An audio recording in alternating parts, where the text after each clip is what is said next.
Now I'm going to talk about me personally. I grew up in a black family, black mama, black daddy. If we take it back a little bit more, I come from grandparents who were farmers and sharecroppers. So how has what happened back then impacted me personally? Well, I grew up in an abusive home. This is why I have the trigger warning on the description. I'm about to touch on some very triggering things. If you're a person that can't handle these sorts of triggering discussions, look in that description. This is your time, because I'm getting ready to go there.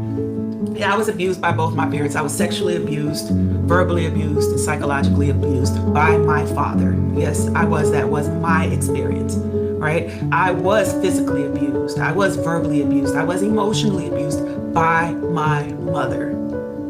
These were the experiences that I had. I was emotionally neglected growing up. Because anyone who grew up, I'm right on the cusp of Gen X and the millennials. Anybody who grew up around the time when I grew up, nobody cared about your feelings. No one cared. You were too sensitive. You were a crybaby. I got called all kinds of names. And so my emotions were neglected because the family culture that I grew up in did not know what to do with too many feelings. I grew up with a bunch of military families. So most of the people in my family had to go get it. They had no time to coddle me and my many emotions. I'm not saying it was right. I'm just saying this is how I grew up. I grew up with teachers who bullied me. Oh yeah, I was an A student, but the teachers didn't care. They did not like seeing some little nappy-headed little girl like me coming in there with confidence, feeling good about herself, and having dreams and goals. I grew up in mostly white schools. I have experienced betrayal from my friends. I have experienced betrayal from a lover. I grew up in church. Most African Americans, we grow up in church.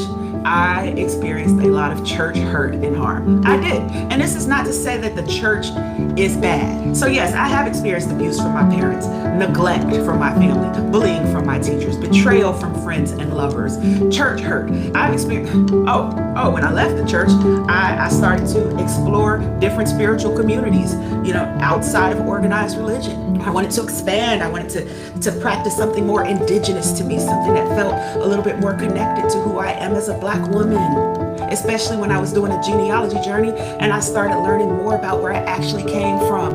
I wanted to be more connected with my spiritual journey. And I experienced harm in those spiritual communities as well. And this is not a pity party story, right? I'm no victim. I'm only sharing that these are all the things that overflow from American slavery.